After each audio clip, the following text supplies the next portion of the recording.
Aujourd'hui, dans les déménageurs de l'extrême. Plonge! On n'y voit vraiment rien. Ça va pas du tout. Un déménagement épique pour sortir un bombardier B-25 du fond d'un lac de Caroline du Sud. Wow!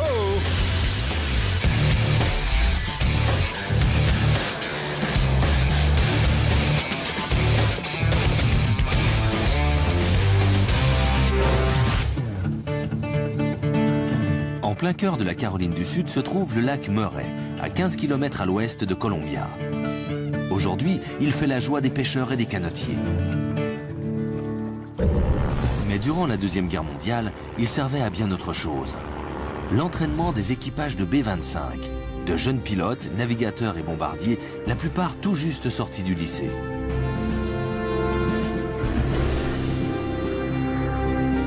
Les bombardiers B-25 comptaient parmi les avions militaires les plus célèbres de la dernière guerre. Ils étaient présents sur toutes les lignes de front. L'île de Lunch, au milieu du lac Murray, a été abondamment utilisée comme cible d'entraînement, si bien qu'on l'appelait l'île des bombes. Le 4 avril 1943, lors d'un entraînement de routine, un B-25 s'écrase dans le lac. On regardait du côté du lac et on a vu deux avions. L'un des deux est parti en direction de Lexington, mais on n'entendait pas l'autre. J'ai regardé, et puis tout à coup, il y a eu un gros bruit.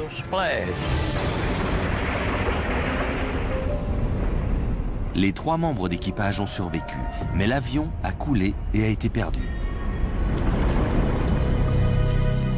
50 ans plus tard, en mars 1993, des soldats de la Navy qui s'entraînaient à l'utilisation du sonar ont repéré l'avion sous des couches de vase au fond du lac, à 45 mètres de profondeur.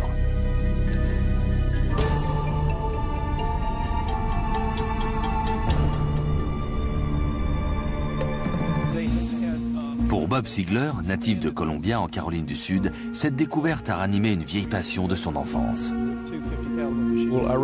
J'ai lu un livre sur le lac Murray.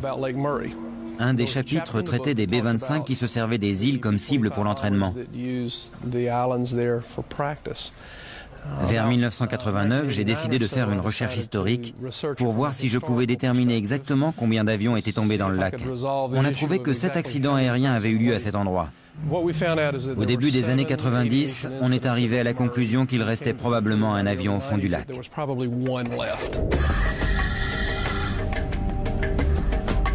Bob a organisé une série de plongées pour aller inspecter l'avion.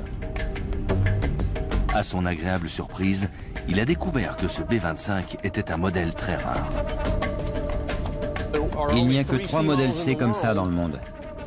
C'est un avion très rare.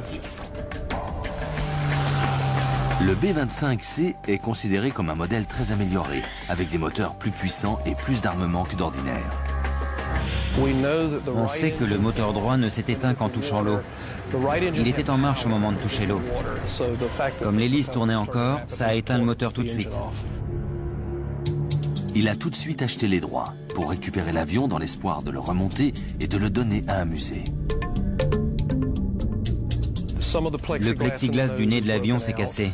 Et le dessous est probablement bien abîmé. Mais on ne pourra pas le voir tant qu'on ne l'aura pas remonté. C'est plein de boue. Mais les premières plongées ont montré que l'appareil était dans un état remarquable. C'est bien qu'il soit dans de l'eau douce. En plus, il est assez profond à 45 mètres. Il y a peu d'oxygène, donc peu de corrosion. Les plongeurs ne vont pas si loin, donc il n'a pas été vandalisé. Il y a toujours la tourelle dorsale avec 2 mitrailleuses. La peinture est intacte. On voit bien les étoiles sur les ailes et celles sur le fuselage. Le numéro sur la queue est jaune vif et l'étoile est bleue et blanche. Facile à identifier. Déterminé à dégager l'avion de la vase du lac Murray, Bob a fait appel à un expert en la matière, le légendaire Gary Larkins, pour se charger de l'opération. Depuis les années 70, Gary a pris en main la récupération de 68 avions historiques.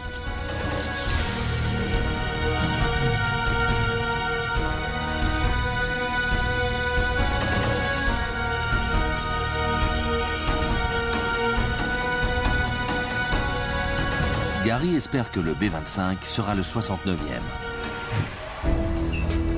Dans un hangar, à l'aéroport de Columbia, non loin d'ici, Gary prend un B-25 rescapé comme exemple pour expliquer à Bob son plan d'attaque. Pour le B-25C qui est au fond du lac Murray, la vase arrive à peu près à cette hauteur. L'avion est donc à moitié enterré. Disons qu'il est embourbé sur environ 60 cm. L'aile droite est un tout petit peu plus haute que l'aile gauche. Peut-être parce que le moteur droit manque. Le côté gauche se serait enfoncé un peu plus dans la boue à cause du poids du moteur. Pour pouvoir gréer correctement l'appareil, on va faire passer une sangle sous chaque aile, puis attacher chaque extrémité des sangles à une barre d'écartement posée sur l'aile parallèlement au corps de l'avion. Comme ça, l'avion sera maintenu bien fermement et stable. C'est ce qui protégera la structure de l'appareil. Autrement dit, les sangles ne risqueront pas de broyer le bord d'attaque ou le bord de fuite des ailes. Elles seront maintenues écartées par la barre. Gary a possédé et restauré un modèle de B-25 similaire dans les années 70. Il connaît ce type d'avion comme sa poche. Ici, c'est la partie la plus robuste de l'avion. Cette section est renforcée à l'avant et à l'arrière. C'est un endroit très résistant. Il faudra donc faire passer les sangles par ici. Sur le modèle C, il y avait une tourelle ventrale avec 2 mitrailleuses. On m'a dit que si elle est toujours en place, ce sera la seule tourelle de ce type encore en existence sur un B-25. Bob et Gary n'espèrent pas seulement remonter l'avion, mais aussi trouver des effets personnels ayant appartenu à l'équipage naufragé. Nous sommes au premier jour de l'opération de récupération du bombardier tombé au fond du lac.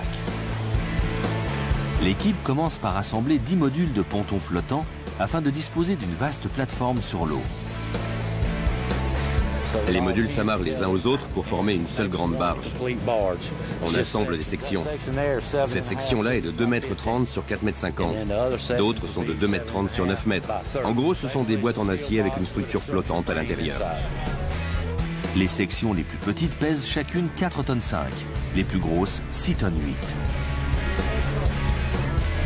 Attends, on va mettre celui-là sur le côté pour dégager.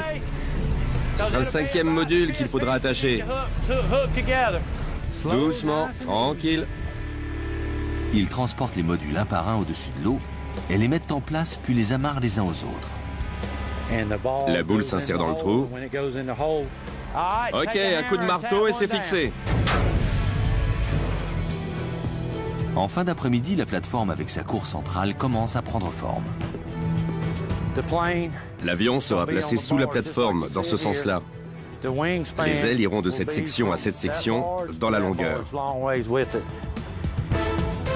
Pour le récupérer, les treuils descendront dans l'eau directement vers les barres d'écartement posées sur les ailes et iront se fixer aux 2 extrémités. Il faut qu'on puisse soulever l'appareil, le stabiliser et le remonter. On charge maintenant la plateforme avec tout un équipement. Un cadre en acier, des toilettes portables, des compresseurs d'air, du matériel à souder et surtout 2 treuils pneumatiques qui serviront à remonter l'avion. C'est un treuil pneumatique. On préfère éviter les treuils hydrauliques qui cassent et polluent l'eau. Donc on travaille avec des treuils pneumatiques. Avec un système hydraulique, si un câble se cassait, vous pourriez encore pomper jusqu'à 150 litres de fluide avant d'arrêter le moteur. Et ça polluerait le lac. Ça, c'est un compresseur d'air de 12 300 cm3. Donc il fournira toute la pression nécessaire au treuil pneumatique pour qu'il puisse fonctionner à son maximum. Pour finir, ils chargent 4 blocs de béton qu'ils feront descendre dans l'eau et qui serviront d'encre aux 4 coins de la barge. C'est bon, Richard? Oui, vas-y. D'accord, pose-le. Attends une seconde. C'est décentré ou quoi? Comme ça. Tire-le vers toi, Rick. Tire-le. Je suis hyper impatient. Je vais faire ça sérieusement, bien sûr, tout vérifier pour que le boulot soit fait correctement. Mais une fois que l'avion sera remonté, je serai vraiment euphorique.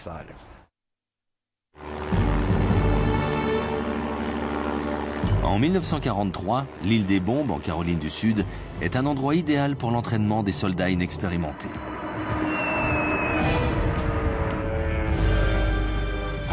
Les pilotes effectuaient plusieurs boucles dans le sens inverse des aiguilles d'une montre, puis ils lâchaient leurs bombes à très basse altitude. Mais ce jour-là, avant que l'équipage puisse finir l'exercice, le moteur gauche lâche.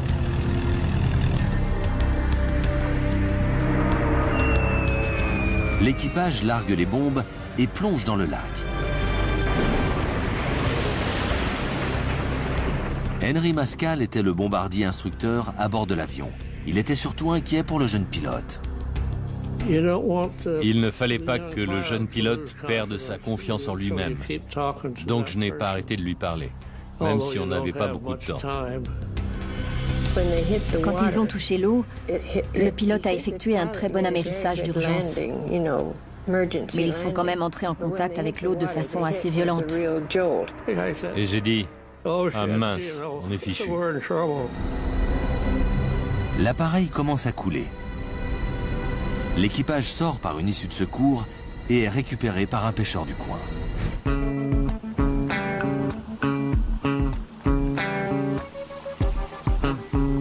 Aujourd'hui, Gary Larkins dirige une équipe de plongeurs.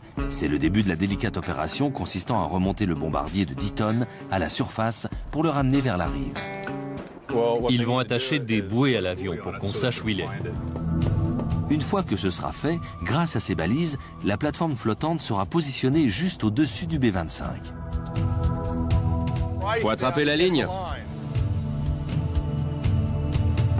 Prêt? Oui. Ok. Chris Elmore fait partie des plongeurs s'apprêtant à effectuer cette opération extrêmement difficile et dangereuse. Le principal objectif, c'est d'attacher une bouée au nez de l'avion. Et si on peut, d'en fixer une autre à la queue. Et de remonter sain et sauf.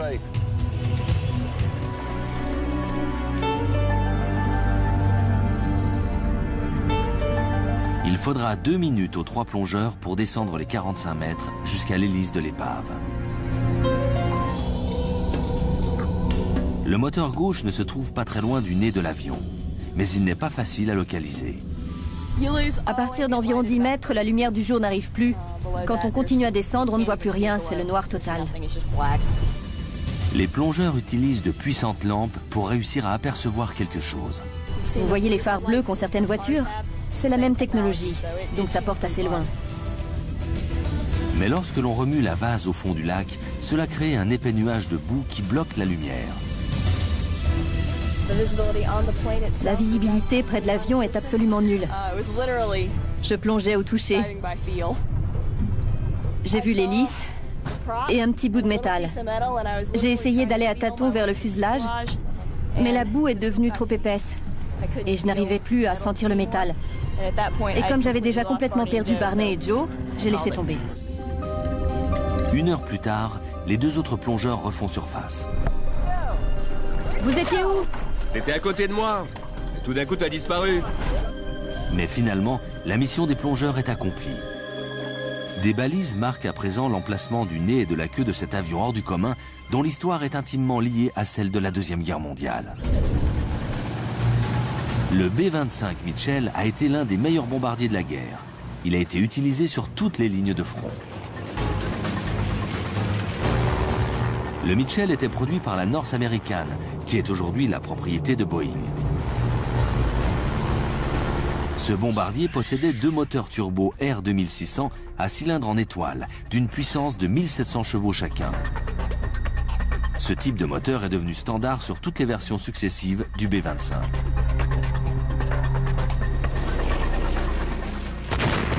Au cours de la guerre, le modèle C, comme celui qui gît au fond du lac Murray, a été amélioré et équipé de 6 mitrailleuses de calibre 50.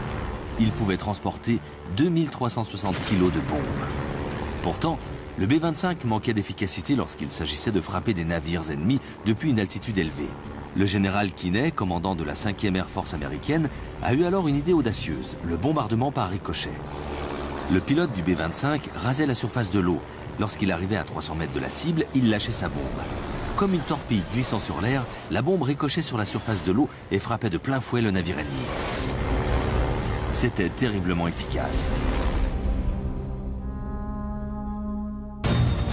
Outre cela, le B-25 servait aussi pour le bombardement à moyenne altitude, le mitraillage au sol, le transport, les missions de reconnaissance, les patrouilles anti-sous-marins et l'entraînement. Cet après-midi, la barge arrive et on commence à faire descendre les ancres de béton dans l'eau. Une fois en position, les câbles sont resserrés de façon à ce que la plateforme soit directement au-dessus du B-25. La nouvelle équipe de plongeurs se met à l'eau. Leur mission ?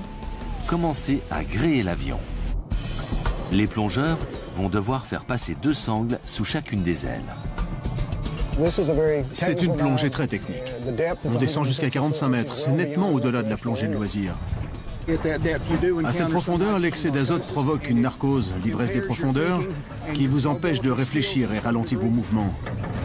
Pour éviter ça, on va utiliser un mélange gazeux plus faible en azote que l'air normal. Durant 1h30, les plongeurs tentent de faire passer une sangle sous chacune des ailes. Mais la visibilité est si mauvaise que c'est peine perdue. Tout est recouvert par au moins 30 cm de vase. Dès qu'on y touche, en quelques secondes, la visibilité est réduite à quelques centimètres. À certains moments, je ne voyais même pas la lumière que je tenais dans la main. 2 jours durant, les plongeurs descendent et le résultat reste le même. Après 5 tentatives, on n'arrivait toujours pas à trouver l'aile droite. Il n'y a aucune visibilité. Joe et moi, on n'arrête pas de se cogner. On n'y voit vraiment rien du tout. Mais à la fin du 3e jour, les plongeurs rapportent enfin les premières bonnes nouvelles du fond du lac. Viens voir par là, Chris a quelque chose à te dire. J'ai réussi à passer une sangle. C'est pas vrai. Tu me fais marcher. Non. La première sangle est passée et les plongeurs suivants réussissent à la mettre bien en place et à la fixer. L'après-midi, les 2 sangles sont en place sous les 2 ailes. Ces 2 sangles peuvent soulever jusqu'à 27 tonnes. Et l'avion ne devrait pas peser plus de 10 tonnes environ. Donc il ne devrait pas y avoir de problème. On a de la marge. Je ne suis pas contre une bonne nouvelle. Tout le monde sourit. On lui annonce l'autre nouvelle? Pour fêter ça, l'équipe a préparé un petit test d'entraînement. Voilà la bête.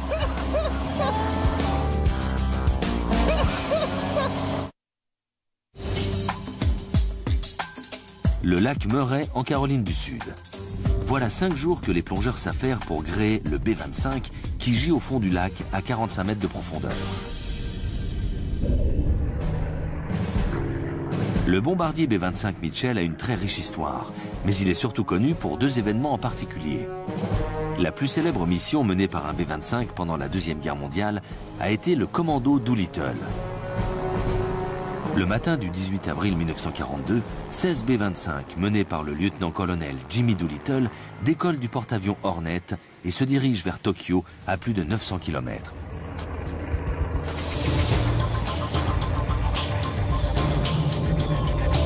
À chacun des B-25, on a ajouté 3 réservoirs de carburant supplémentaires.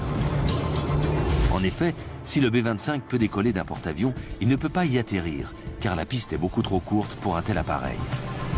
Les avions ont donc besoin du surplus de carburant pour rejoindre leur base en Chine, alliée des États-Unis. Le commando Doolittle prend les Japonais complètement par surprise.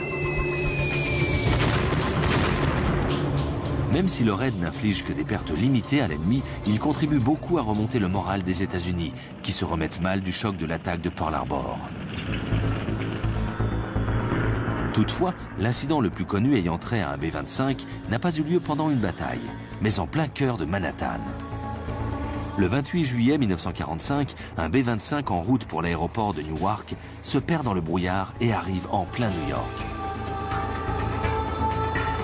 Le pilote réussit à éviter plusieurs immeubles, mais pas le plus grand d'entre eux, l'Empire State Building, haut de 381 mètres. Le B-25 s'écrase contre le 79e étage. Le pilote et ses 2 membres d'équipage meurent sur le coup. L'un des 2 moteurs est retrouvé sur le toit d'un immeuble voisin. L'autre est projeté dans une cage d'ascenseur dans l'Empire State Building et fait une chute de 79 étages jusqu'au sous-sol. L'accident cause la mort de 11 employés et laisse dans la structure du bâtiment un trou de 5 mètres sur 6. Les réparations coûteront un total de 1 million de dollars.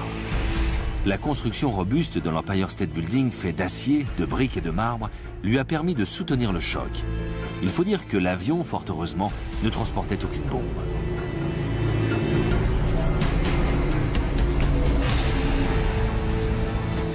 Je vérifie pour l'ouragan. Ophelia est un ouragan de catégorie 1 avec des vents à 135 km/h. Il se dirige droit vers la Caroline du Sud. Les vents commencent déjà à faire tanguer la barge et menacent de l'éloigner de sa position juste au-dessus de l'avion.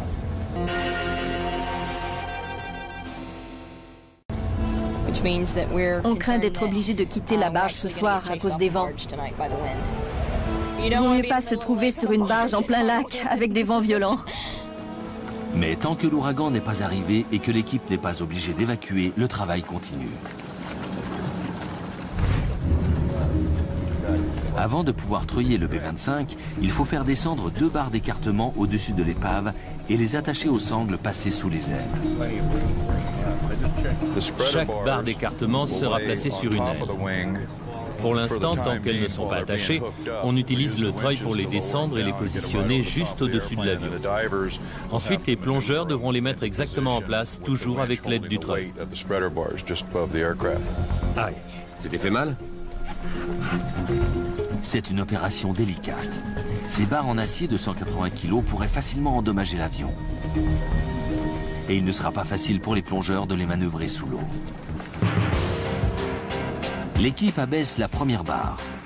Comme les plongeurs ne pourront pas communiquer avec les préposés au treuil sur la barge, ils utiliseront des bouées pour signaler quand la barre sera en position au-dessus de l'aile. Alors si la bouée est verticale, il faut descendre la barre. Si elle est horizontale, c'est que la barre est sur le fuselage. Il faudra juste la faire descendre un peu sur l'aile. Les plongeurs n'ont pas trop de mal à manœuvrer la première barre au-dessus de l'avion. En surface, la bouée est horizontale. La première barre est en place. Maintenant, la deuxième barre. Mais les vents se font plus violents et de forts courants dans le lac commencent à causer des problèmes. Les vents de l'ouragan commençaient à pousser l'une des ancres vers l'avion, ce qui nous inquiétait. La barre échappe aux plongeurs et va frapper l'avion.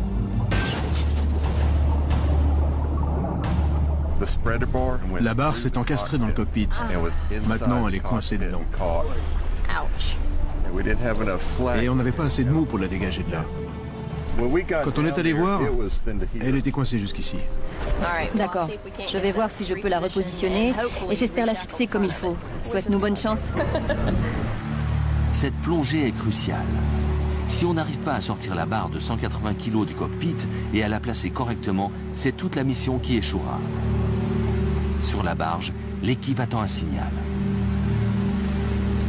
On apprend que l'ouragan est passé plus au nord.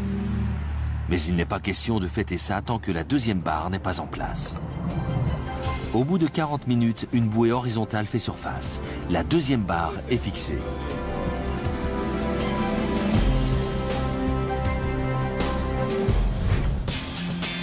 Sixième jour. Les plongeurs doivent relier les câbles du treuil pneumatique sur la barge aux barres d'écartement sur l'avion. Ces treuils vont permettre de soulever l'épave. Au début, rien ne bouge. Le B-25 est solidement retenu par la boue dans laquelle il est enlisé depuis 1943. On a commencé à le soumettre à une traction continue plutôt que d'y aller trop fort et de le casser sous le choc. On tire doucement, ça se sent.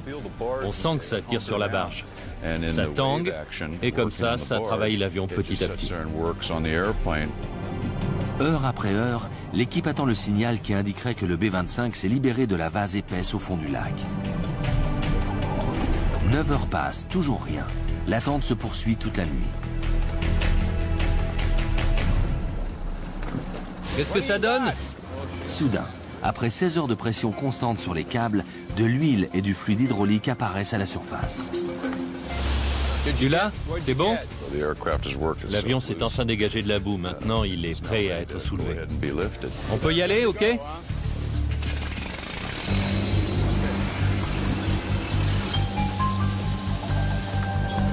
il est trop dangereux pour les plongeurs d'être dans l'eau tandis qu'on fait remonter le B-25. Si l'un d'eux se trouvait pris dans l'un des câbles ou si une partie de l'avion faisait une embardée, le Triomphe virerait vite à la tragédie. 1,50, 3, 5. Quand l'avion s'est élevé de 5 mètres au-dessus du fond du lac, les plongeurs descendent vérifier l'état des câbles. Si on peut avoir la profondeur pour l'aile gauche et aussi pour l'aile droite, on saura exactement où on en est. L'un des plongeurs est effrayé par ce qu'il entend. Craignant que le B-25 ne se fracasse sous eux, les plongeurs remontent pour signaler que la queue pourrait bien être tordue et sur le point de se briser. L'avion a le nez qui pointe en bas et la queue baissée comme ça. Oui, le nez est incliné comme ça et la queue fait un angle comme ça. C'est en train de craquer. C'est pour ça que j'ai dû remonter vite fait. Je l'entendais craquer et se casser. Ça va pas du tout. C'est bien trop lourd. Il y a énormément de vases sur l'avion. Il y a une vraie montagne dessus. Il faut enlever tout ça. C'est ça qui cause le problème. Ok. En attendant, il faut juste espérer que l'avion va rester entier.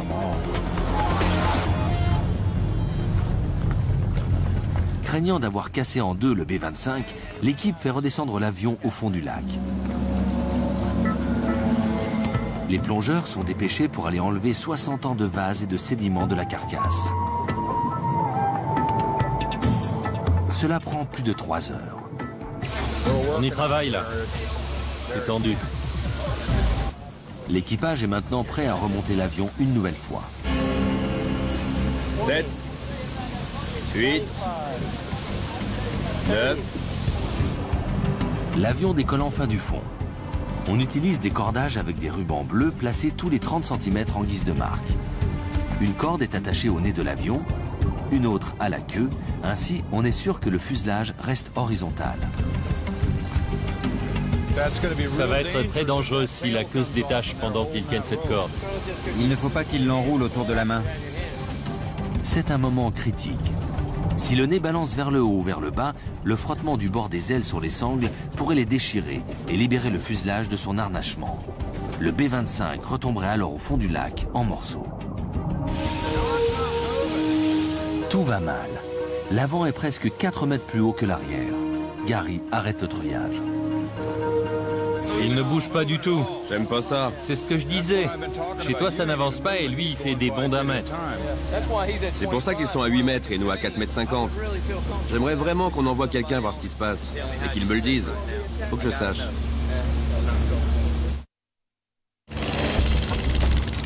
Cela fait une semaine que Bob Siegler, avec l'aide de l'expert Gary Larkins, a commencé sa quête pour récupérer un B-25 échoué au fond du lac Murray, en Caroline du Sud.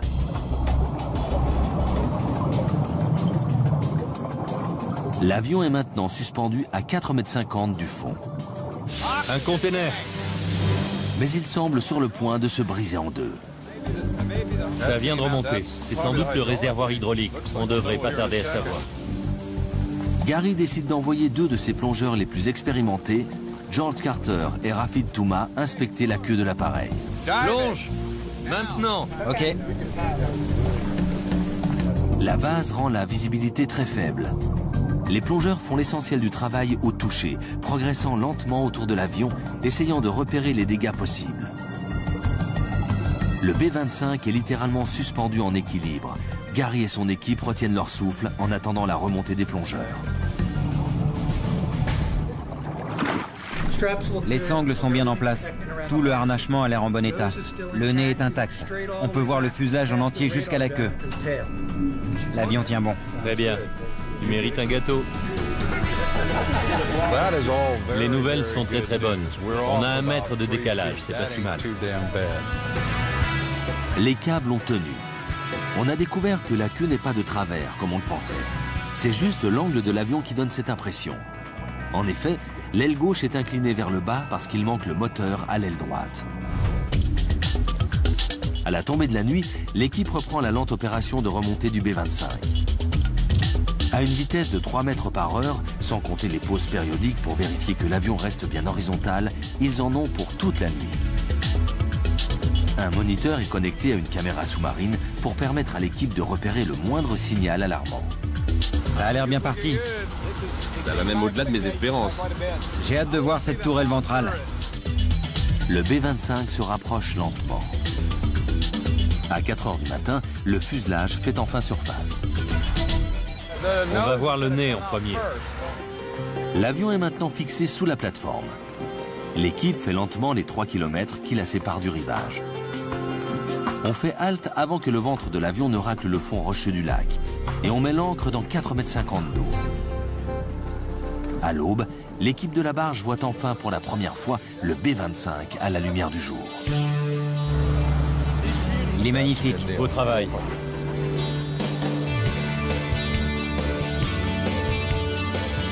Cette opération a été exaltante parce qu'il a fallu attendre 4 heures du matin. Ça a été une longue lutte. On ne peut pas dire « aujourd'hui, on va remonter l'épave ». Ce serait le désastre assuré. L'avion doit venir quand il est prêt. Et celui-là était enfin prêt. Maintenant, il y a encore beaucoup à faire.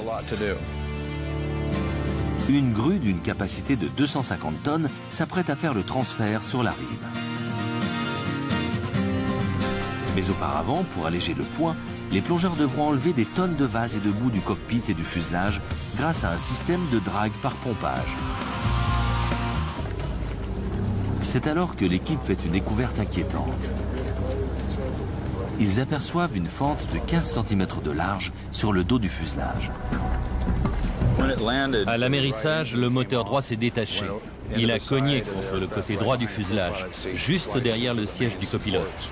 Et il a enfoncé toute la structure avant de l'avion. Et quand le B-25 a touché l'eau, tous les boulons à l'avant de l'appareil ont été arrachés sur 15 cm.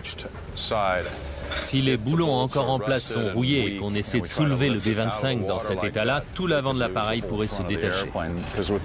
Avec cette grue, l'avion va se retrouver à 20-25 mètres en l'air. Je n'ai pas envie qu'il s'écrase encore pour son premier vol depuis 63 ans. Darrell et John apportent une entretoise en acier qui sera posée le long du fuselage. Des sangles feront le tour de l'appareil en passant par cette entretoise, de façon à soutenir le nez et la queue du B-25. C'est bon, baissez doucement. On va le mettre en position. On démonte la section arrière de la barge. Il est temps de soulever l'avion. Donnez-moi un compteur que je vérifie. C'est un effort collectif. Corde. Danny, bien serré. La bête remonte. Gardez l'œil sur la fente, là. Et dites-moi s'il y a du changement à ce niveau-là. C'est bon. À toi, John. Ça y est, il fait surface. L'avion est soulevé petit à petit. Le dôme de plexiglas de la tourelle pointe à la surface. Fait remarquable, il est intact. Les plongeurs le démontent afin qu'il ne soit pas endommagé pendant le dernier déplacement. D'abord commercialisé en 1936 par Otto Haas et Otto Röhm, le plexiglas a été régulièrement utilisé au début de la Deuxième Guerre mondiale pour les verrières des cockpits et des tourelles. Celle de ce B-25C servait de support à 2 mitrailleuses rotatives de calibre 50. Laissez l'eau s'écouler. Ne le cognez pas contre la plateforme. Oui, par là. Joli travail. Parfait état. Très beau. En fin d'après-midi, on procède au transfert de l'avion. Doucement. Les plongeurs et les membres de l'équipe travaillent de concert pour préparer le B-25. À la tombée de la nuit, on démonte les dernières sections de la plateforme. Par ici. La plateforme ne porte plus le poids de l'avion. Quoi qu'il arrive, il n'y a donc plus d'autre solution que de le sortir de l'eau. Plus de retour en arrière possible. Direction la plage. Les responsables de l'opération, Bob Siegler, Bill Vartorella et John Hodge, savourent enfin ce moment tant attendu. C'est super. Je suis heureux et soulagé. C'est un grand jour. Ça fait 16 ans qu'on l'attend. Une dernière vérification et Gary fait signe au grutier de commencer à soulever l'avion de 10 tonnes hors de l'eau. C'est parti. Ça fait vraiment peur.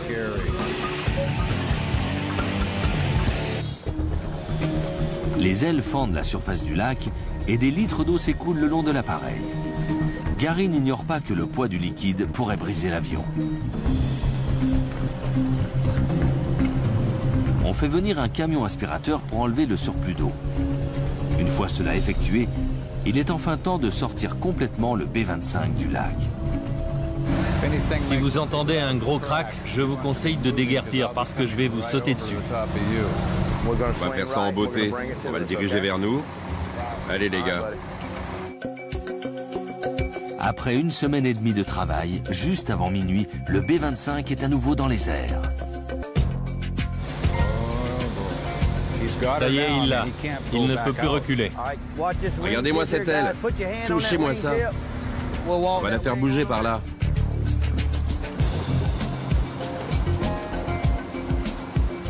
Ne reste pas sous le moteur, Johnny. Il pourrait se décrocher à tout moment. Faites-le avancer aussi loin que possible. Je vais à l'arrière et je vous ferai signe. Encore un peu. C'est bon. C'est bon? Super, j'adore. Descends, oui. Fais ce que tu dois faire, pour moi c'est super.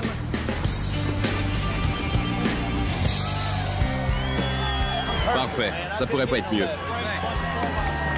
Il est au sol. Enfin. Pour la première fois depuis plus de 60 ans, un modèle très rare de bombardier B-25C, qui s'était écrasé dans le lac Murray, se trouve sur la terre ferme.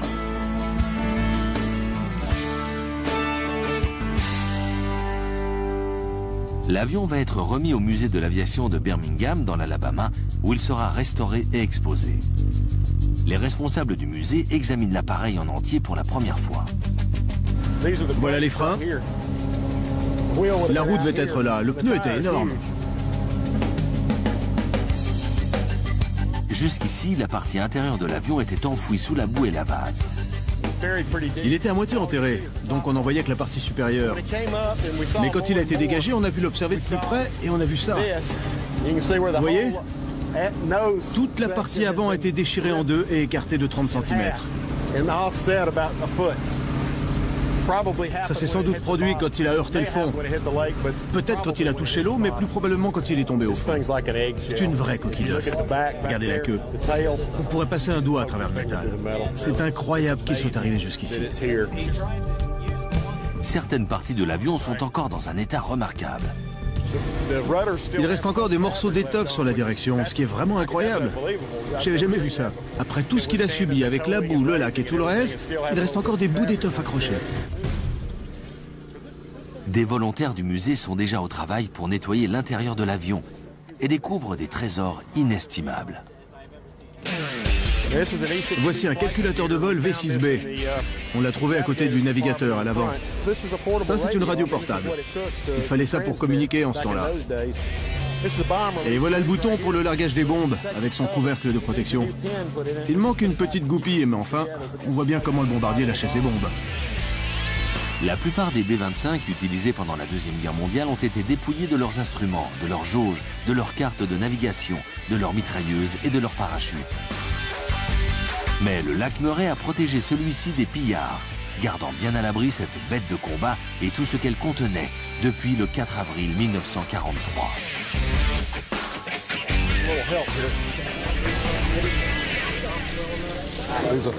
Une mitrailleuse de calibre 30, destinée à la pointe avant de l'appareil, a été trouvée rangée au fond du compartiment ici. On peut voir le canon. Hier, on ne savait pas encore qu'elle était là. Voilà la gueule de l'arme sous le jet d'eau. Ça, c'était destiné à vérifier l'altitude. Ça servait au bombardier à positionner sa bombe le plus efficacement possible. C'est en très bon état. Il faudra le nettoyer, mais sans frotter trop fort non plus. Ce qui est super, c'est qu'on a tous ces calculs au crayon au dos du disque. On s'en servait de brouillon. On essaie de racler la boue jusqu'à ce qu'on trouve quelque chose dessous. Mais surtout, on la verse sur ce tamis là en bas. Dans la boue jusqu'au coude, Robert Sigler savoure tous les instants. Voilà 16 ans qu'il rêve de cela. Ces 10 derniers jours, ce sont les plongeurs qui ont fait tout le travail, sous l'eau. harnacher l'avion, etc. Le personnel du musée et moi, et ceux sur la plateforme qui n'étaient pas des plongeurs, nous avons surtout été des observateurs jusqu'à présent. Aujourd'hui, c'est la première fois qu'on a enfin l'occasion de toucher l'avion et de se mettre physiquement au travail. On a passé toute la journée à enlever de la boue de l'avion. On en a retiré des quantités phénoménales. On utilise des lances d'incendie pour nettoyer. Je crois qu'on a réussi à enlever le plus gros.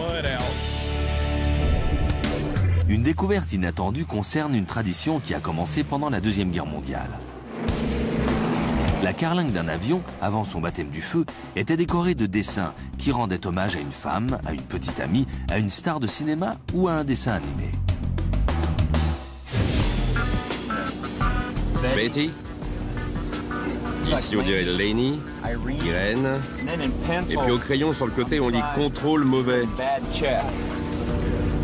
On verra si c'est approprié ou non. À l'intérieur, les travailleurs voient enfin les restes des périscopes et des mitrailleuses. Voici la tourelle ventrale rétractable, que j'attendais depuis longtemps. Elle est encore dissimulée par des sédiments et par la rouille.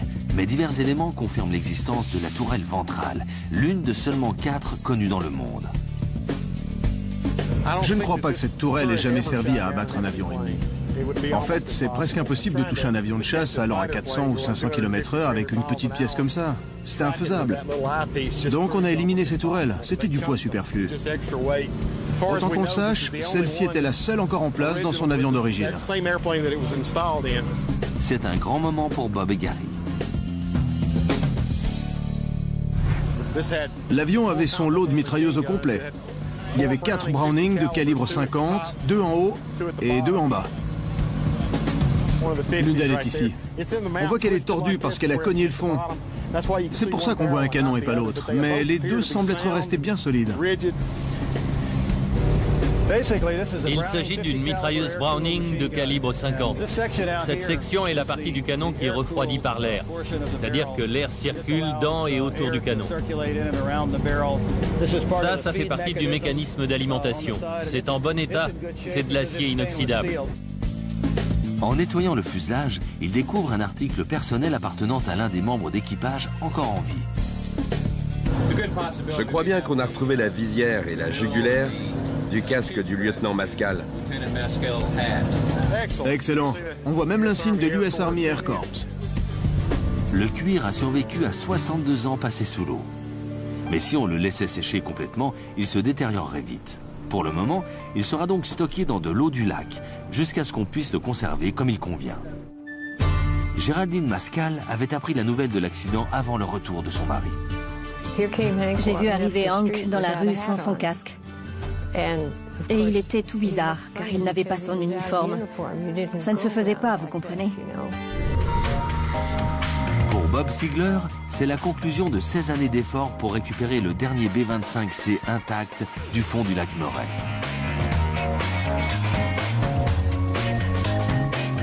Pour les volontaires du musée, c'est en revanche le début d'une longue restauration qui prendra environ 10 ans et reviendra à plusieurs centaines de milliers de dollars. Quant au lieutenant Henri Mascal, la vue des images de son ancien avion sorti des eaux a déclenché en lui un flot de souvenirs. Le B-25 a survécu pratiquement intact. 62 ans. Je suis étonné qu'il soit en si bon état. Grâce à Gary Larkins, qui vient d'ajouter un 69e avion à la liste impressionnante de tous ceux qu'il a récupérés, et grâce à son équipe, une pièce d'aviation très rare a pu être préservée pour la joie des générations à venir.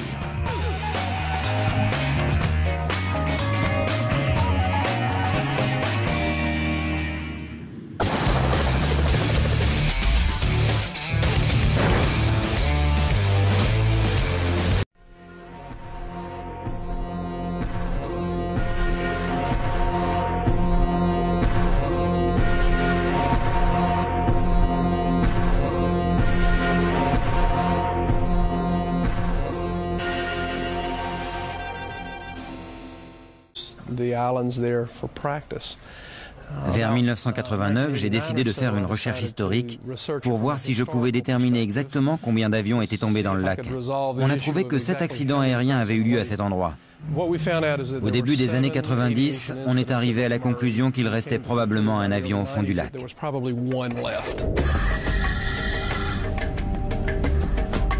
Bob a organisé une série de plongées pour aller inspecter l'avion. À son agréable surprise, il a découvert que ce B-25 était un modèle très rare. Il n'y a que 3 modèles C comme ça dans le monde. C'est un avion très rare.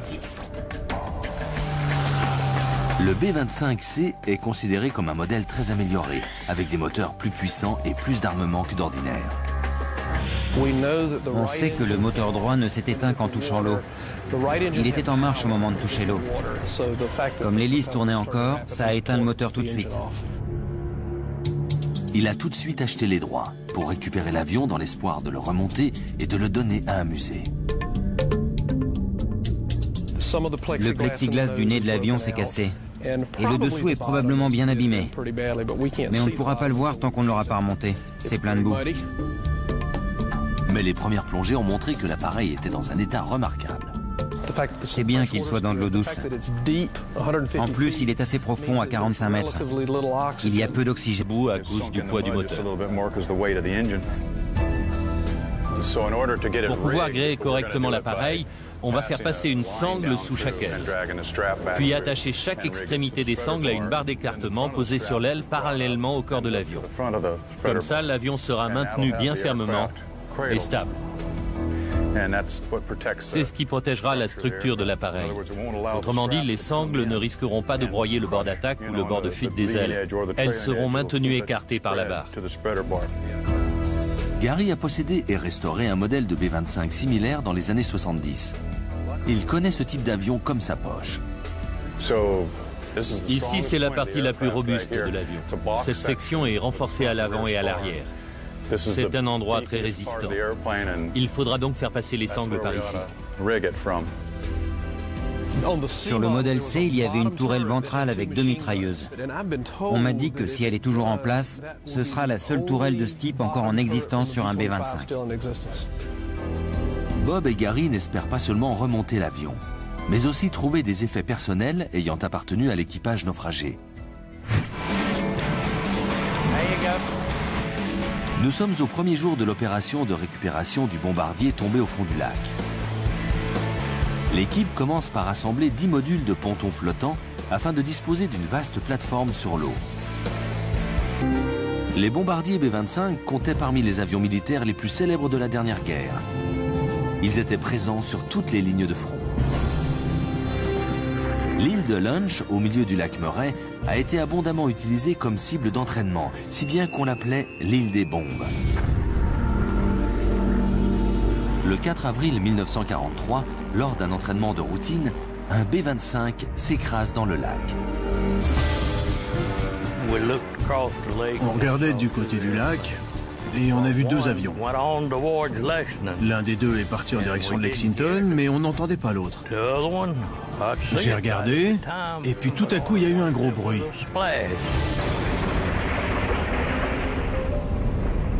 Les 3 membres d'équipage ont survécu, mais l'avion a coulé et a été perdu. 50 ans plus tard, en mars 1993, des soldats de la Navy qui s'entraînaient à l'utilisation du sonar ont repéré l'avion sous des couches de vase au fond du lac, à 45 mètres de profondeur.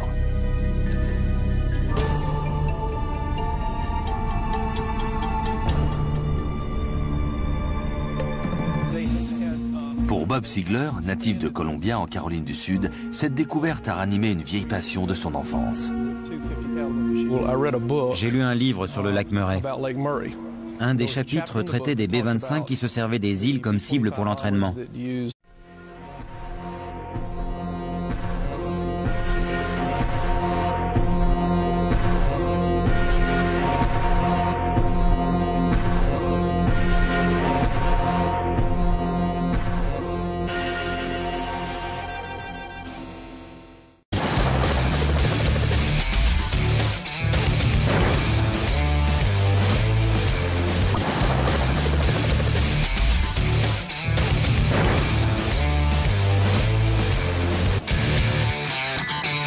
Aujourd'hui, dans les déménageurs de l'extrême.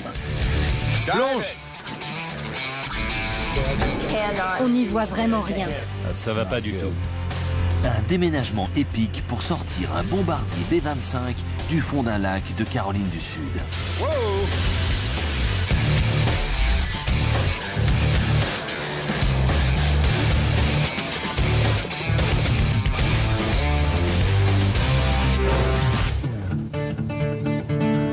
En plein cœur de la Caroline du Sud se trouve le lac Murray, à 15 km à l'ouest de Columbia.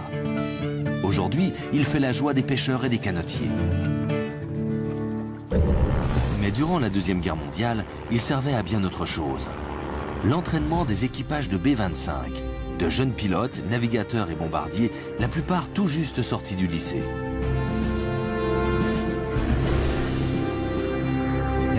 Donc peu de corrosion. Les plongeurs ne vont pas si loin, donc il n'a pas été vandalisé. Il y a toujours la tourelle dorsale avec 2 mitrailleuses. La peinture est intacte. On voit bien les étoiles sur les ailes et celles sur le fuselage. Le numéro sur la queue est jaune vif et l'étoile est bleue et blanche, facile à identifier. Déterminé à dégager l'avion de la vase du lac Murray, Bob a fait appel à un expert en la matière, le légendaire Gary Larkins, pour se charger de l'opération.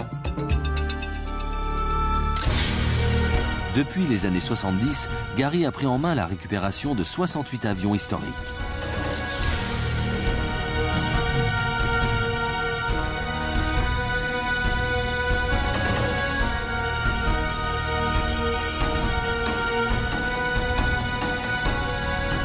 Gary espère que le B-25 sera le 69e.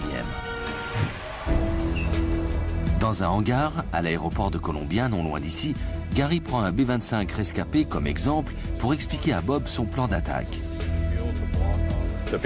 Pour le B-25C qui est au fond du lac Murray, la vase arrive à peu près à cette hauteur. L'avion est donc à moitié enterré. Disons qu'il est embourbé sur environ 60 cm. L'aile droite est un tout petit peu plus haute que l'aile gauche. Peut-être parce que le moteur droit manque. Le côté gauche se serait enfoncé du B-25.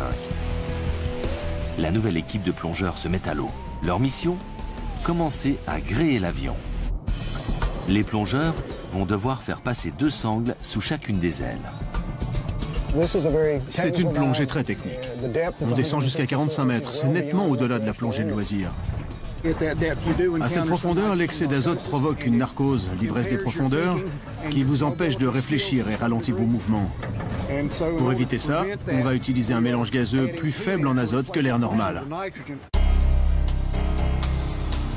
Durant 1h30, les plongeurs tentent de faire passer une sangle sous chacune des ailes. Mais la visibilité est si mauvaise que c'est peine perdue. Tout est recouvert par au moins 30 cm de vase. Dès qu'on y touche, en quelques secondes, la visibilité est réduite à quelques centimètres. À certains moments, je ne voyais même pas la lumière que je tenais dans la main. 2 jours durant, les plongeurs descendent et le résultat reste le même. Après 5 tentatives, on n'arrivait toujours pas à trouver l'aile droite. Il n'y a aucune visibilité. Joe et moi, on n'arrête pas de se cogner. On n'y voit vraiment rien du tout. Mais à la fin du 3e jour, les plongeurs rapportent enfin les premières bonnes nouvelles du fond du lac. Viens voir par là. Chris a quelque chose à te dire. J'ai réussi à passer une sangle. C'est pas vrai. Si. Tu me fais marcher. Non. La première sangle est passée et les plongeurs suivants réussissent à la mettre bien en place et à la fixer. L'après-midi, les 2 sangles sont en place sous les 2 ailes. Ces 2 sangles peuvent soulever jusqu'à 27 tonnes. Et l'avion ne devrait pas peser plus de 10 tonnes environ. Donc il ne devrait pas y avoir de problème. On a de la marge. Je ne suis pas contre une bonne nouvelle. Tout le monde sourit. On lui annonce l'autre nouvelle ? Pour fêter ça, l'équipe a préparé un petit test d'entraînement. Voilà la bête.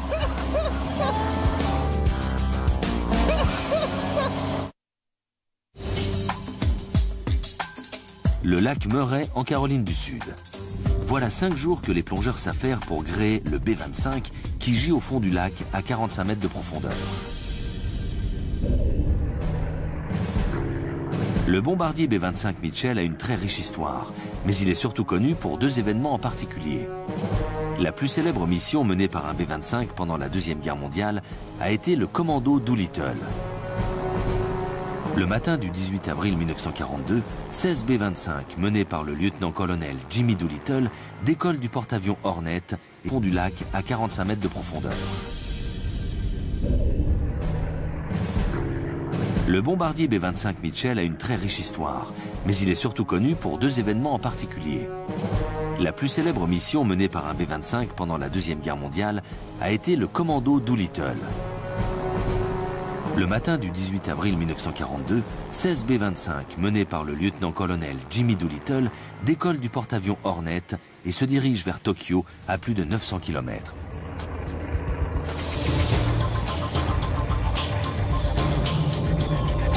À chacun des B-25, on a ajouté 3 réservoirs de carburant supplémentaires.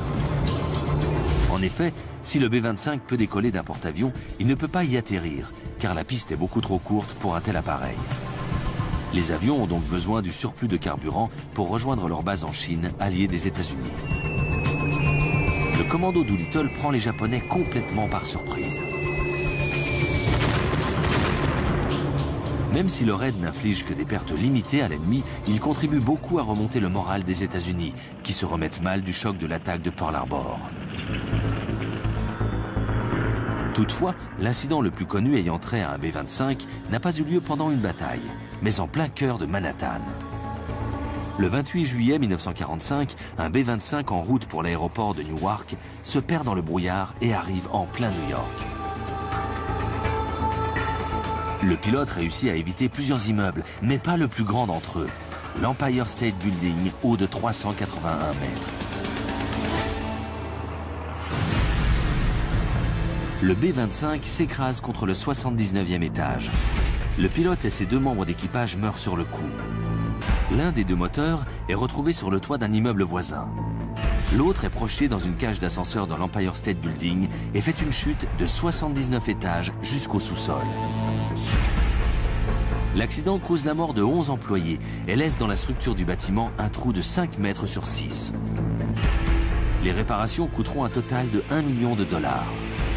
La construction robuste de l'Empire State Building, faite d'acier, de briques et de marbre, lui a permis de soutenir le choc. Il faut dire que l'avion, fort heureusement, ne transportait aucune bombe.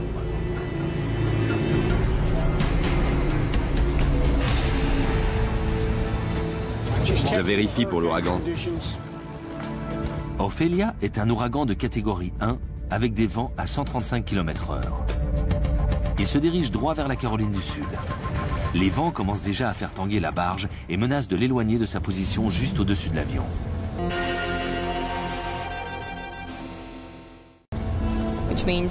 On craint d'être obligé de quitter la barge ce soir à cause des vents. Il vaut mieux pas se trouver. C'est super, je suis heureux et soulagé. C'est un grand jour. Ça fait 16 ans qu'on l'attend. Une dernière vérification et Gary fait signe au grutier de commencer à soulever l'avion de 10 tonnes hors de l'eau. C'est parti. Ça fait vraiment peur.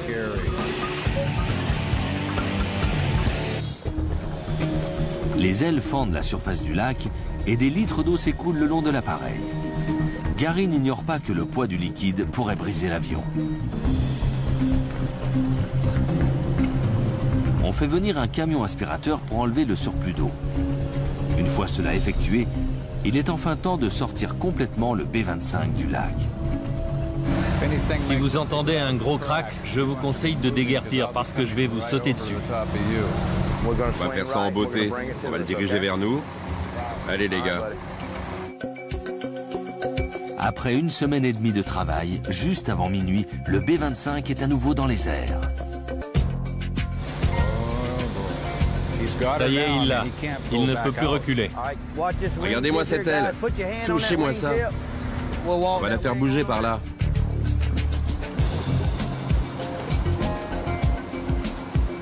Ne reste pas sous le moteur, Johnny. Il pourrait se décrocher à tout moment. Faites-le avancer aussi loin que possible. Je vais à l'arrière et je vous ferai signe. Encore un peu. C'est bon. C'est bon? Super, j'adore. Descends, oui. Fais ce que tu dois faire, pour moi c'est super.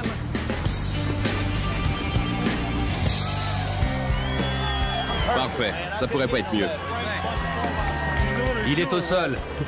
Enfin.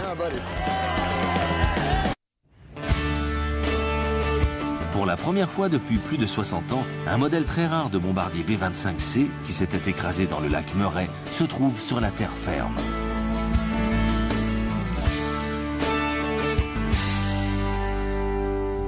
L'avion va être remis au musée de l'aviation de Birmingham, dans l'Alabama, où il sera restauré et exposé.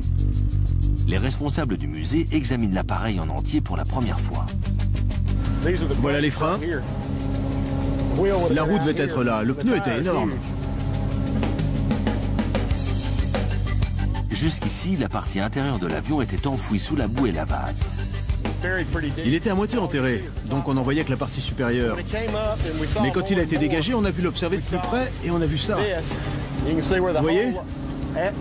Toute la partie avant a été déchirée en deux et écartée de 30 cm. Ça s'est sans doute produit quand il a heurté le fond. Peut-être quand il a touché l'eau, mais plus probablement quand il est tombé au fond. Les sangles sont bien en place. Tout le harnachement a l'air en bon état. Le nez est intact. On peut voir le fuselage en entier jusqu'à la queue. L'avion tient bon. Très bien. Tu mérites un gâteau. Les nouvelles sont très très bonnes. On a 1 mètre de décalage, c'est pas si mal. Les câbles ont tenu. On a découvert que la queue n'est pas de travers, comme on le pensait. C'est juste l'angle de l'avion qui donne cette impression. En effet, l'aile gauche est inclinée vers le bas parce qu'il manque le moteur à l'aile droite. À la tombée de la nuit, l'équipe reprend la lente opération de remontée du B-25. À une vitesse de 3 mètres par heure, sans compter les pauses périodiques pour vérifier que l'avion reste bien horizontal, ils en ont pour toute la nuit. Un moniteur est connecté à une caméra sous-marine pour permettre à l'équipe de repérer le moindre signal alarmant. Ça a l'air bien parti. Ça va même au-delà de mes espérances. J'ai hâte de voir cette tourelle ventrale. Le B-25 se rapproche lentement. À 4 heures du matin, le fuselage fait enfin surface. On va voir le nez en premier. L'avion est maintenant fixé sous la plateforme. L'équipe fait lentement les 3 km qui la séparent du rivage. On fait halte avant que le ventre de l'avion ne racle le fond rocheux du lac. Et on met l'ancre dans 4,50 m d'eau. À l'aube, l'équipe de la barge voit enfin pour la première fois le B-25 à la lumière du jour. Il est magnifique. Beau travail.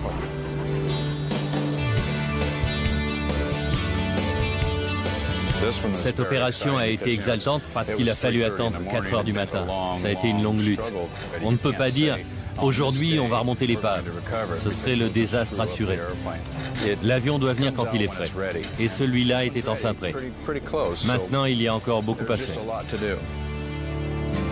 Une grue d'une capacité de 250 tonnes s'apprête à faire le transfert sur la rive. Mais auparavant, pour alléger le poids, les plongeurs devront enlever des tonnes de vase et de boue du cockpit et du fuselage grâce à un système de drague par pompage. C'est alors que l'équipe fait une découverte inquiétante. Ils aperçoivent une fente de 15 cm de large sur le dos du fuselage. À l'amérissage, le moteur droit s'est détaché. Il a cogné contre le côté droit du fuselage, juste derrière le siège du copilote. Et il a enfoncé toute la structure avant de l'avion. Et quand le B-25 a touché l'eau, tous les boulons à l'avant de l'appareil ont été arrachés sur 15 cm. Si les boulons encore en place sont rouillés et qu'on essaie de soulever le B-25 dans cet état-là, tout l'avant de l'appareil pourrait se détacher. Avec cette grue, l'avion va se retrouver à 20-25 mètres en l'air. Le B-25 s'écrase contre le 79e étage. Le pilote et ses 2 membres d'équipage meurent sur le coup. L'un des 2 moteurs est retrouvé sur le toit d'un immeuble voisin. L'autre est projeté dans une cage d'ascenseur dans l'Empire State Building et fait une chute de 79 étages jusqu'au sous-sol. L'accident cause la mort de 11 employés et laisse dans la structure du bâtiment un trou de 5 mètres sur 6. Les réparations coûteront un total de $1 million. La construction robuste de l'Empire State Building, fait d'acier, de briques et de marbre, lui a permis de soutenir le choc. Il faut dire que l'avion, fort heureusement, ne transportait aucune bombe.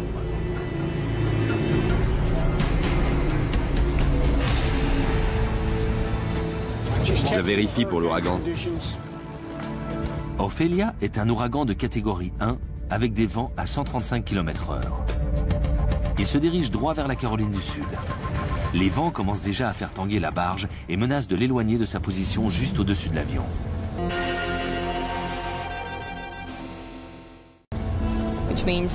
On craint d'être obligé de quitter la barge ce soir à cause des vents. Il vaut mieux pas se trouver sur une barge en plein lac avec des vents violents. Mais tant que l'ouragan n'est pas arrivé et que l'équipe n'est pas obligée d'évacuer, le travail continue. Avant de pouvoir treuiller le B-25, il faut faire descendre 2 barres d'écartement au-dessus de l'épave et les attacher aux sangles passées sous les ailes. Chaque barre d'écartement sera placée sur une aile. Pour l'instant, tant qu'elles ne sont pas attachées, on utilise le treuil pour les descendre et les positionner juste au-dessus de l'avion. Ensuite, les plongeurs devront les mettre exactement en place, toujours avec l'aide du treuil. Aïe. C'était fait mal? C'est une opération délicate. Ces barres en acier de 180 kg pourraient facilement endommager l'avion. Et il ne sera pas facile pour les plongeurs de les manœuvrer sous l'eau. L'équipe abaisse la première barre. Comme les plongeurs ne pourront pas communiquer avec les préposés au treuil sur la barge, ils utiliseront des bouées pour signaler quand la barre sera en position au-dessus de l'aile. Alors si la bouée est verticale, il faut descendre la barre. Si elle est horizontale, c'est que la barre est sur le fuselage. Il faudra juste la faire descendre un peu sur l'aile. Les plongeurs n'ont pas trop de mal à manœuvrer la première barre au-dessus de l'avion. En surface, la bouée est horizontale. La première barre est en place. Maintenant, la deuxième barre. Mais les vents se font plus violents et de forts courants dans le lac commencent à causer des problèmes. Les vents de l'ouragan commençaient à pousser l'une des... Le personnel du musée et moi, et ceux sur la plateforme qui n'étaient pas des plongeurs, nous avons surtout été des observateurs jusqu'à présent. Aujourd'hui, c'est la première fois qu'on a enfin l'occasion de toucher l'avion et de se mettre physiquement au travail. On a passé toute la journée à enlever de la boue de l'avion. On en a retiré des quantités phénoménales. On utilise des lances d'incendie pour nettoyer. Je crois qu'on a réussi à enlever le plus gros. Une découverte inattendue concerne une tradition qui a commencé pendant la Deuxième Guerre mondiale. La carlingue d'un avion, avant son baptême du feu, était décorée de dessins qui rendaient hommage à une femme, à une petite amie, à une star de cinéma ou à un dessin animé. Betty. Ici on dirait Laney, Irène. Et puis au crayon sur le côté on lit contrôle mauvais.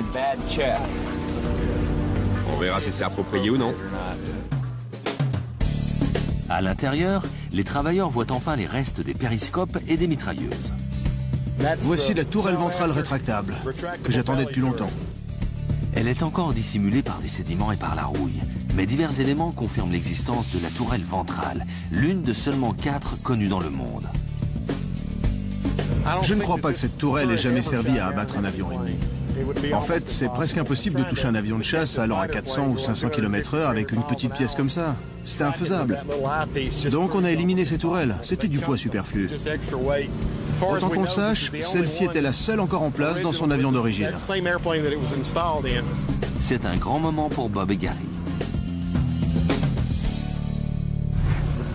L'avion avait son lot de mitrailleuses au complet. Il y avait 4 Browning de calibre 50, 2 en haut et 2 en bas. L'une d'elles est ici. On voit qu'elle est tordue parce qu'elle a cogné le fond. C'est pour ça qu'on voit un canon et pas l'autre. Mais les deux semblent être restés bien solides. Il s'agit d'une mitrailleuse Browning de calibre 50. Cette section est la partie du canon qui est refroidie par l'air, c'est-à-dire que l'air circule dans et autour du canon. Ça fait partie du mécanisme d'alimentation. C'est en bon état, c'est de l'acier inoxydable. En nettoyant le fuselage, il découvre un article personnel appartenant à l'un des membres d'équipage encore en vie. Je crois bien qu'on a retrouvé la visière et la jugulaire du casque du lieutenant Mascal. Excellent. On voit même l'insigne de l'US Army Air Corps. Le cuir a survécu à 62 ans passés sous l'eau. Mais si on le laissait sécher complètement, il se détériorerait vite. Pour le moment, il sera donc stocké dans de l'eau du lac, jusqu'à ce qu'on puisse le conserver comme il convient. Géraldine Mascal avait appris la nouvelle de l'accident avant le retour de son mari. Le lieutenant-colonel Jimmy Doolittle décolle du porte-avions Hornet et se dirige vers Tokyo à plus de 900 km.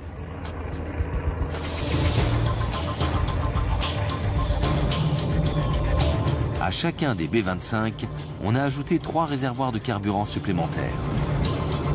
En effet, si le B-25 peut décoller d'un porte-avions, il ne peut pas y atterrir, car la piste est beaucoup trop courte pour un tel appareil. Les avions ont donc besoin du surplus de carburant pour rejoindre leur base en Chine, alliée des États-Unis. Le commando Doolittle prend les Japonais complètement par surprise. Même si le raid n'inflige que des pertes limitées à l'ennemi, il contribue beaucoup à remonter le moral des États-Unis, qui se remettent mal du choc de l'attaque de Pearl Harbor. Toutefois, l'incident le plus connu ayant trait à un B-25 n'a pas eu lieu pendant une bataille, mais en plein cœur de Manhattan. Le 28 juillet 1945, un B-25 en route pour l'aéroport de Newark se perd dans le brouillard et arrive en plein New York. Le pilote réussit à éviter plusieurs immeubles, mais pas le plus grand d'entre eux, l'Empire State Building, haut de 381 mètres. Le B-25 s'écrase contre le 79e étage. Le pilote et ses 2 membres d'équipage meurent sur le coup. L'un des 2 moteurs est retrouvé sur le toit d'un immeuble voisin. L'autre est projeté dans une cage d'ascenseur dans l'Empire State Building et fait une chute de 79 étages jusqu'au sous-sol. L'accident cause la mort de 11 employés et laisse dans la structure du bâtiment un trou de 5 mètres sur 6. Les réparations coûteront un total de $1 million. La construction robuste de l'Empire State Building, faite d'acier, de briques et de marbre, lui a permis de soutenir le choc. Il faut dire que l'avion, fort heureusement, ne transportait aucune bombe.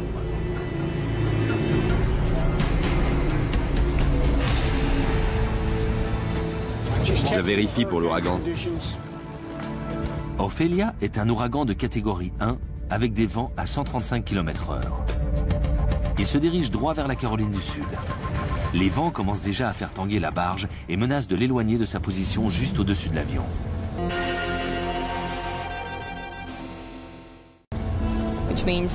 On craint d'être obligé de quitter la barge ce soir à cause des vents. Il vaut mieux pas se trouver sur une barge en plein lac avec des vents violents. Mais tant que l'ouragan n'est pas arrivé et que l'équipe n'est pas obligée d'évacuer, le travail continue. Avant de pouvoir treuiller le B-25, il faut faire descendre 2 barres d'écartement au-dessus de l'épave et les attacher aux sangles passées sous les ailes. Chaque barre d'écartement se... L'un des 2 est parti en direction de Lexington, mais on n'entendait pas l'autre.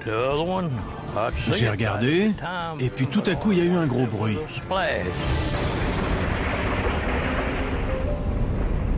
Les 3 membres d'équipage ont survécu, mais l'avion a coulé et a été perdu.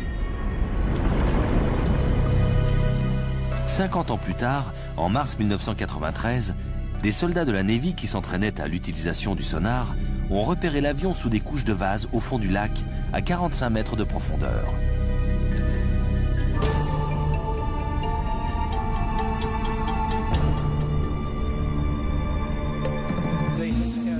Pour Bob Ziegler, natif de Columbia en Caroline du Sud, cette découverte a ranimé une vieille passion de son enfance. J'ai lu un livre sur le lac Murray. Un des chapitres traitait des B-25 qui se servaient des îles comme cible pour l'entraînement. Vers 1989, j'ai décidé de faire une recherche historique pour voir si je pouvais déterminer exactement combien d'avions étaient tombés dans le lac. On a trouvé que 7 accidents aériens avaient eu lieu à cet endroit. Au début des années 90, on est arrivé à la conclusion qu'il restait probablement un avion au fond du lac.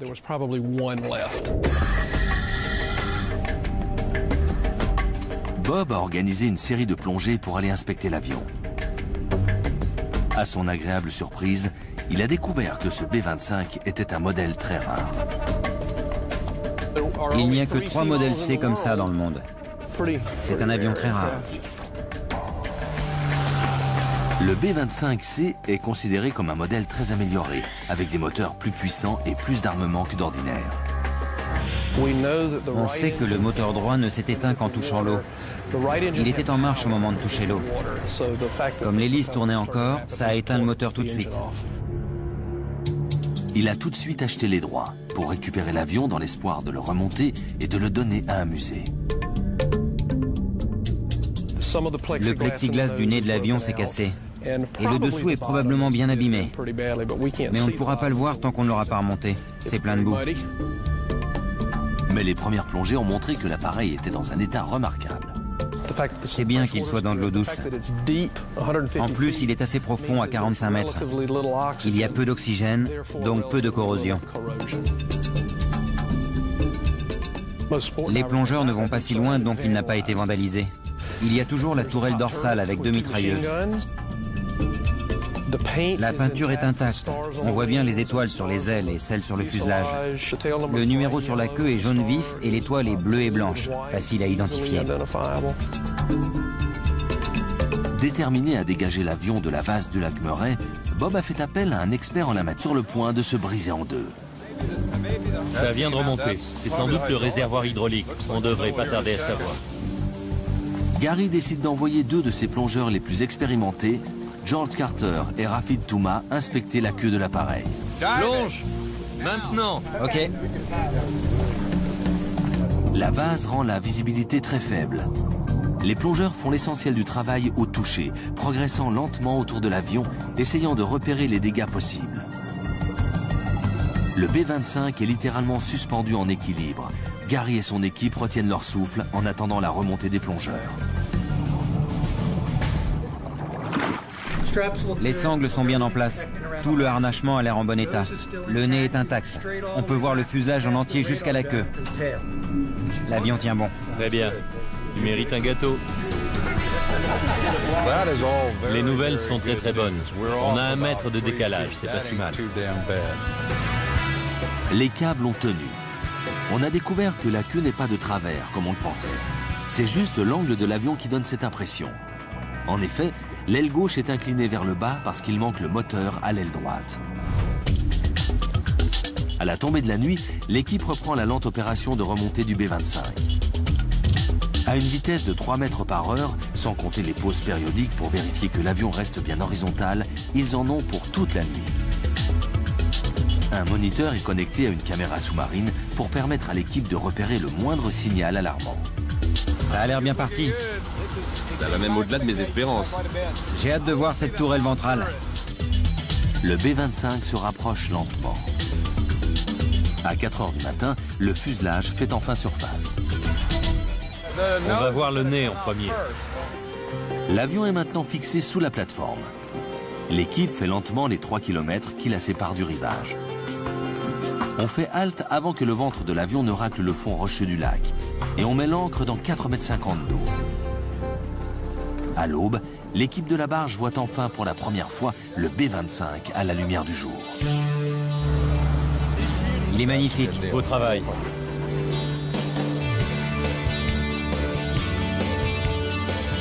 Cette opération a été exaltante parce qu'il a fallu attendre 4 heures du matin. Ça a été une longue lutte. On ne peut pas dire « aujourd'hui, on va remonter l'épave ». Ce serait le désastre assuré. L'avion doit venir quand il est prêt. Et celui-là était enfin prêt. Maintenant, il y a encore beaucoup à faire. Une grue d'une capacité de 250 tonnes s'apprête à faire le transfert sur la rive. Mais auparavant, pour alléger le poids, les plongeurs devront enlever des tonnes de vase et de boue du cockpit et du fuselage grâce à un système de drague par pompage. Doucement, tranquille. Ils transportent les modules un par un au-dessus de l'eau et les mettent en place puis les amarrent les uns aux autres. La boule s'insère dans le trou. Ok, un coup de marteau et c'est fixé. En fin d'après-midi, la plateforme avec sa cour centrale commence à prendre forme. L'avion sera placé sous la plateforme, dans ce sens-là. Les ailes iront de cette section à cette section dans la longueur. Pour le récupérer, les treuils descendront dans l'eau directement vers les barres d'écartement posées sur les ailes et iront se fixer aux deux extrémités. Il faut qu'on puisse soulever l'appareil, le stabiliser et le remonter.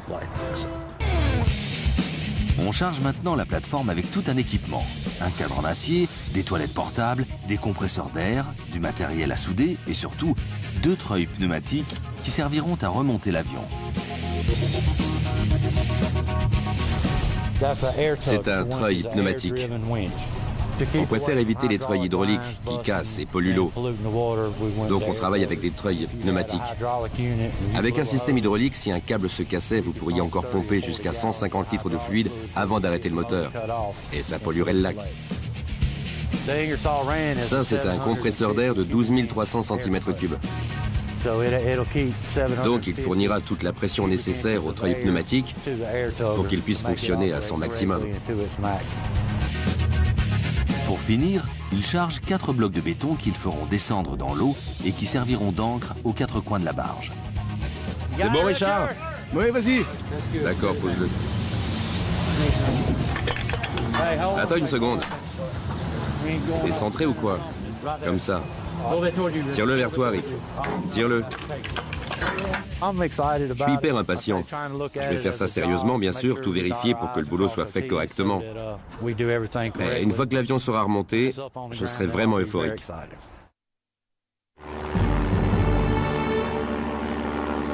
En 1943, l'île des Bombes, en Caroline du Sud, est un endroit idéal pour l'entraînement des soldats inexpérimentés.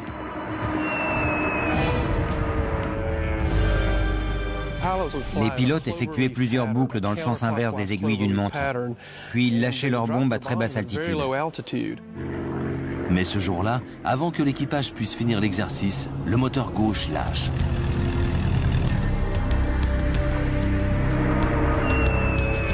L'équipage largue les bombes et plonge dans le lac.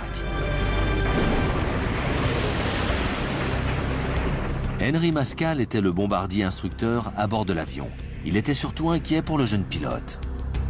Il ne fallait pas que le jeune pilote perde sa confiance en lui-même. Donc, Le plexiglas du nez de l'avion s'est cassé. Et le dessous est probablement bien abîmé. Mais on ne pourra pas le voir tant qu'on ne l'aura pas remonté. C'est plein de boue. Mais les premières plongées ont montré que l'appareil était dans un état remarquable. C'est bien qu'il soit dans de l'eau douce. En plus, il est assez profond, à 45 mètres. Il y a peu d'oxygène, donc peu de corrosion. Les plongeurs ne vont pas si loin, donc il n'a pas été vandalisé. Il y a toujours la tourelle dorsale avec 2 mitrailleuses. La peinture est intacte. On voit bien les étoiles sur les ailes et celles sur le fuselage. Le numéro sur la queue est jaune vif et l'étoile est bleue et blanche. Facile à identifier. Déterminé à dégager l'avion de la vase du lac Murray, Bob a fait appel à un expert en la matière, le légendaire Gary Larkins, pour se charger de l'opération. Depuis les années 70, Gary a pris en main la récupération de 68 avions historiques.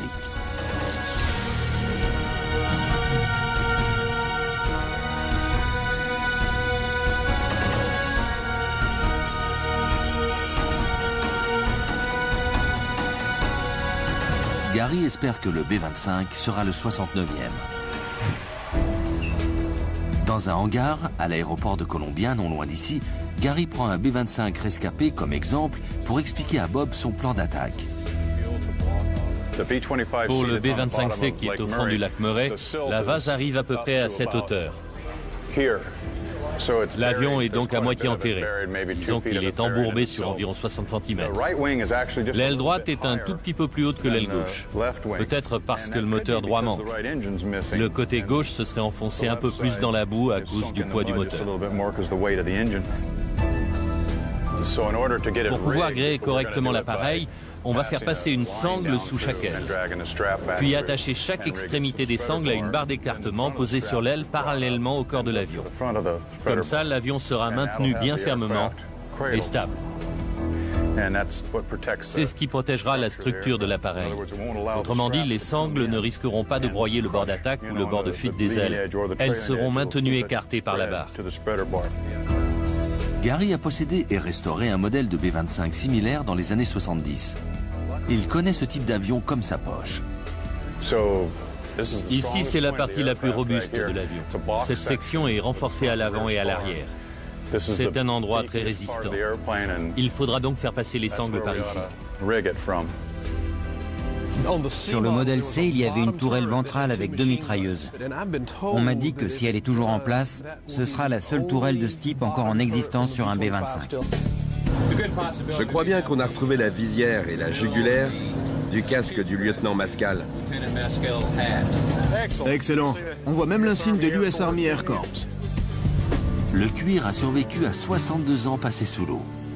Mais si on le laissait sécher complètement, il se détériorerait vite. Pour le moment, il sera donc stocké dans de l'eau du lac, jusqu'à ce qu'on puisse le conserver comme il convient. Géraldine Mascal avait appris la nouvelle de l'accident avant le retour de son mari. J'ai vu arriver Hank dans la rue sans son casque. Et il était tout bizarre, car il n'avait pas son uniforme. Ça ne se faisait pas, vous comprenez? Pour Bob Siegler, c'est la conclusion de 16 années d'efforts pour récupérer le dernier B-25C intact du fond du lac Murray.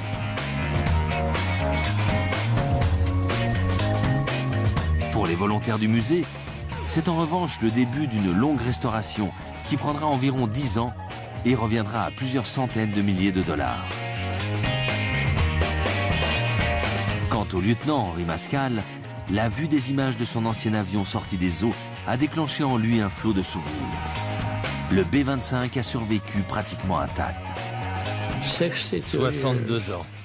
Je suis étonné qu'il soit en si bon état. Grâce à Gary Larkins, qui vient d'ajouter un 69e avion à la liste impressionnante de tous ceux qu'il a récupérés, et grâce à son équipe, une pièce d'aviation très rare a pu être préservée pour la joie des générations à venir.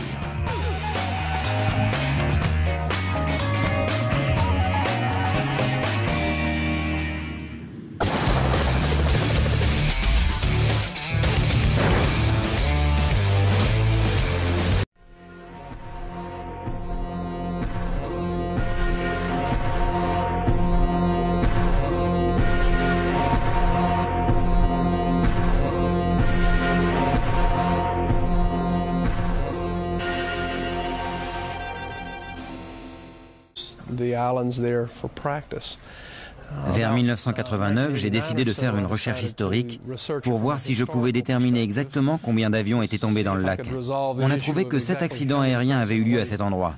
Au début des années 90, on est arrivé à la conclusion qu'il restait probablement un avion au fond du lac.